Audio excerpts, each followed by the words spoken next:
The subject is Adarsh and Ist. Now, what is Adarsh and what is Ist? We are all constantly on the move, each and every entity of the universe, from the huge dinosaurs to the smallest blade of grass, is in a state of constant motion. Nothing is fixed, nothing is static. Movement is life, and perishability is the natural law of the universe. When everything is in a state of motion, what is the goal of movement? Every movement certainly has a terminating point, and that terminating point is others. Human beings also move on, but to move forward sometimes they need energy. But where does this energy come from? The source of all energy is Param Purusha. With his energy, all entities are moving. No living being has its own energy. Endowed with the energy of Parama Purusha, it moves forward towards its Adarsh. Is there any difference between Adarsh and Ishta? This is not a question. Indeed, Adarsh is that which is the very goal towards which all entities are moving. The word Adarsh is derived from A minus Drish plus Ghain. When the feminine suffix Yunis is added to the word Adarsh, we get the word Adarshi, which means a mirror. What human beings wish to become is their Adarsh. Human beings are constantly on the move. But the question is, what is the culminating point? The point they reach at the end of their movement. Take the case of a small child.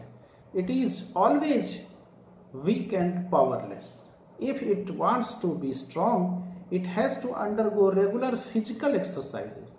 If the child grows strong and powerful through physical exercises, that is its Adarsh. That is to say, Adarsh is a state endowed with particular qualities.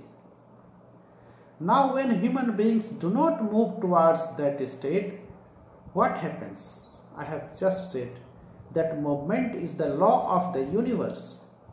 It is a providential decree that movement is a must for all. Charayavati, Charayavati. Proceed on, proceed on. Naturally, human beings must keep on moving ceaselessly, but supposing one does not have a goal, then one's movement will be like that of a rudderless ship sailing on stormy sea. If you keep rowing a boat without a fixed goal, all your labor will go in vain. Your time will be wasted, and you will also run the risk of being caught in a whirlpool. Therefore, human beings must always have an Adarsh, an ideology before them. Now, what is Ist? The word Ist has two meanings. The entity which you love most or which is your most favorite is your Ist. Now the question is, what is the most favorite object? Every microcosm has an existential I feelings, and every microcosmic I feeling is an expression of the greater I feeling. Now each microcosm has two I's. One is the small I and the other is the greater I. Param Purush is the greater I. The small I is finite happiness, whereas the greater I represents infinite happiness. Every microcosm desires finite happiness, but the dearest object of all is infinite happiness. Finite happiness is an individual affair, whereas infinite happiness is a universal affair. Infinite happiness is the aspect of Param Purush which is generally called personal God. According to philosophy, the supreme entity who controls the universe is Param Purush. He is also the nucleus of the cosmological order. But the Param Purush of philosophy, the hub of the universe, is a formless, impersonal entity. Whereas human beings always prefer a personal God whom they can love and do, and to whom they can explain the pleasures and pains of their life. Human beings cannot feel extreme love and affection towards an impersonal God or philosophy because that is only a metaphysical concept, and the human heart cannot fully identify itself with an abstract idea. People cannot reveal the stories of their joys and sorrows, pains and pleasures, loves and affections to an abstract idea. They want a personal God to whom they can fully convey their feelings and sentiment. This is an absolute necessity. Human beings do not search for their God in distant nebula and meteors. They seek Him right near them, in their very midst. They want to accept Him totally as their shelter in life. In the play of abstract imagination, people may derive some temporary satisfaction but not lasting peace. The Godist philosophy cannot provide complete fulfillment to people's deep internal urges. They want one to whom they can open their hearts. Such an entity is one's Ist. What is the difference between Dharma and Ist?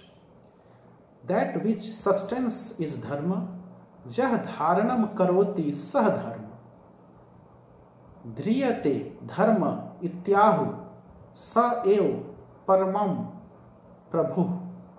A microcosm is distinguished by its innate property. We say this is oxygen because it has such and such characteristics. We say this is fire because it has its own property. Similarly, air also has its own unique property. This every object in the universe is distinguished by its unique characteristic. If fire ceases to burn, we no longer call it fire.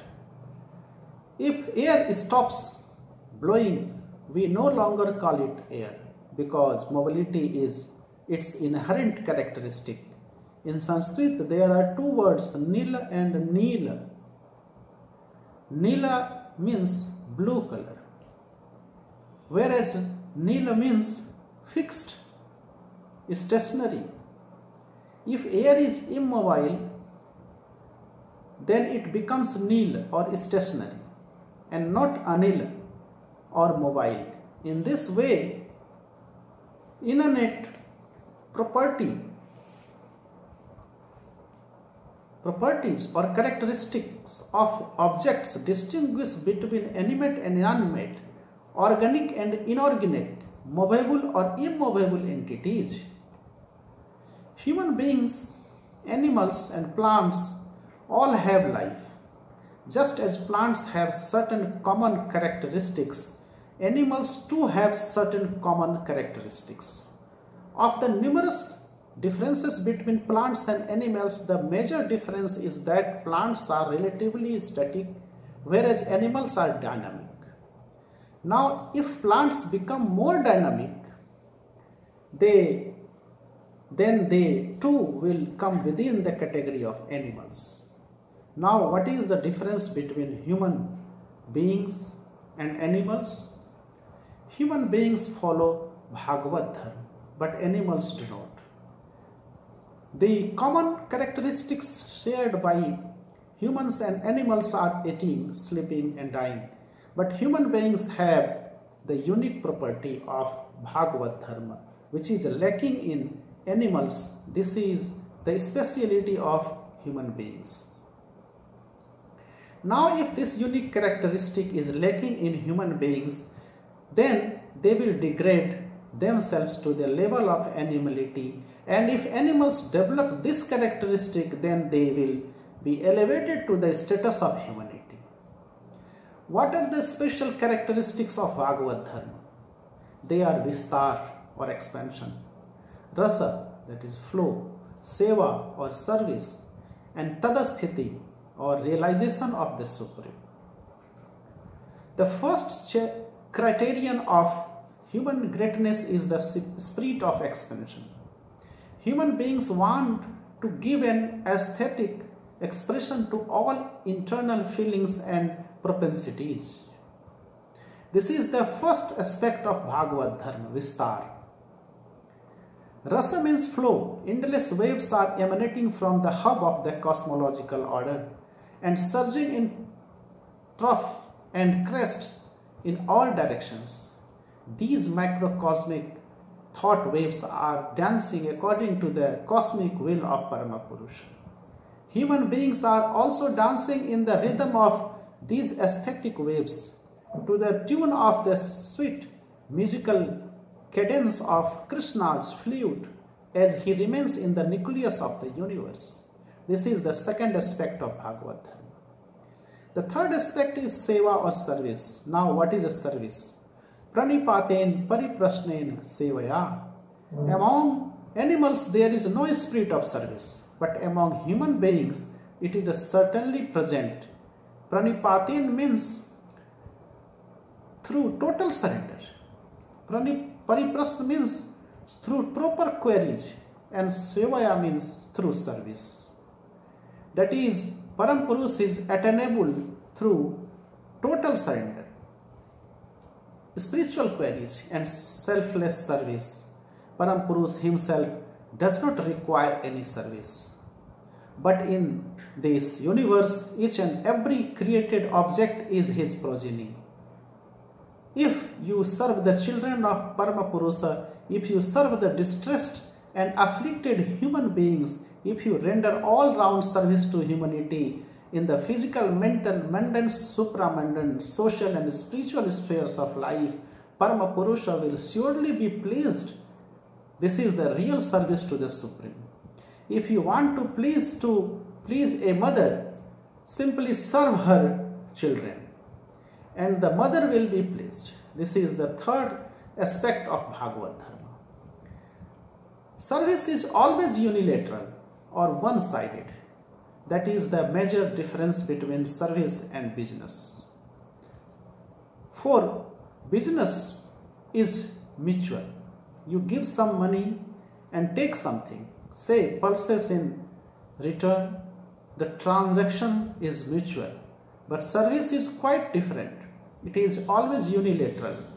You give something to Paramapurusha without asking for anything in exchange. When you offer everything unto Paramapurusha, with what else can he ask for? Moreover, who will ask? When you have offered everything to Paramapurusha, then you have become one with Paramapurusha. What else can he ask for? Moreover, who will ask? When you have offered everything to Paramapurusha, then you have become one with Paramapurusha, and obviously there cannot be anything left to ask for. The fourth aspect of Bhagavad Dharma is Tadasthiti. It means to merge your individual identity in him. Your supreme goal. I have already said that Paramapurusha is Tarak Brahma. He is your Ishta, your personal God. This is not a theoretical concept. The human mind can be delighted with some philosophical ideas, but the heart is not satisfied thus. This fourfold Bhagavad Dharma is like a silver line of demarcation between human beings and animals. Bhagavad Dharma is the human dharma, Manav Dharma. Besides this, there is no other dharma for humanity. In the Bhagavad Gita, Lord Krishna proclaimed, Shreyana Swadharma Vignan Paradharmat Swanasthitat. what is Pardharma or others dharma. Here Pardharma means that dharma which is followed by plants and animals. The dharma of human beings is Bhagavad Dharma. Animals and plants also have their own dharma, but this should not be followed by human beings. Thus, Lord Krishna further declared, Swadharme nidhanam sreya paradharma bhayavaha. Death is preferable to neglect one of one's own dharma. One should never follow another's dharma. Out of ignorance, some people misconstrue Pardharma to be Hindu dharma, Islam dharma, Christian dharma, etc. But this is not correct. Pardharma means the dharma of animals and plants. Human dharma is one, and that is Bhagavad Dharma. And Ishta means the personal God with whom all unit beings can establish a relation of love and affection, to whom they can reveal their pains and pleasures and surrender themselves and take the safest shelter in Him. That Parampurusha, that personal God is not the God of philosophy. Human beings cannot establish a very close relationship with something theoretical. If one closely follows Bhagavad Dharma, the final result will be the realization of the Supreme, becoming one with one's Ishta. Some time ago I said, Jato Dharma Tato Ishta, Jato Ishta Tato Jaya. When spiritual aspirants become one with their Ishta, they no longer remain as insignificant people. In that case, their finite happiness is transformed into infinite happiness. Then with their limited strength, they become able to perform gigantic tasks. So, although there is a theoretical difference between others and Ishta, practically both are the same. Human beings can become one with their Ishta through the relentless pursuit of Bhagavad Dharma. Those who do not follow Bhagavad Dharma are almost like animal. A mystic poet has said, Krishna bhajivar tare sansare ainu, miche maya baddha hai, vriksha sama hainu. Human beings have come on this earth only to follow Bhagavad Dharma and not for any purpose. You have many tasks to perform. Whatever you do, you should always feel that all your actions are part of Bhagavad Dharma. Wherever you are, you must be something to remove the poverty and distress of the people in that area, to ameliorate their socio-economic condition. But even while discharging your duty, thus you should always remember that whatever you are doing is not a mundane duty, it is an inseparable part of your Bhagavad Dharma.